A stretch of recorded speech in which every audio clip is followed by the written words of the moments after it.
Bro குத்து மூவில வர்ற வில்லன் டைலாக உங்க ஷெல்ல ஃபன்னா பண்ணுங்க ப்ரோ. அட அவ்வளவுதானப்பா, இப்பவே பாருங்க கிறுட்டு கிறுட்டு முடிச்சு காமிக்க. இந்த புடி வெட்டிட்டு வாங்குறான்னு சொன்னா விட்டுட்டு வந்து நிக்கிறீங்களடா. முடிச்சிருப்பாங்க. கடைசி நேரத்துல அவங்க கூட படிச்ச பசங்க ஒன்னா சேர்ந்துட்டாங்க. அவங்க சிக்கிறதுன்னு வச்சுக்கோங்க. நீங்க மதுரை பெரியாஸ்பத்திரியில எங்களை வந்து பாத்துக்கணும். ஆமா, உங்களை பாக்குறதுக்கு மதுரை ஹாஸ்பிட்டலுக்கு வர்ற தரித்திரம் தொலைஞ்சதுன்னு விட்டுருப்ப. டேய், கடன் நெருப்பு பகை இந்த மூணுல மிச்சம் வைக்க கூடாது. மிச்சம் வச்சா மறுபடியும் நம்மள அழிச்சிடும்.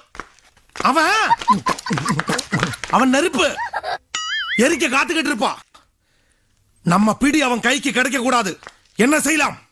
அப்ப என்ன குப்பு? என்ன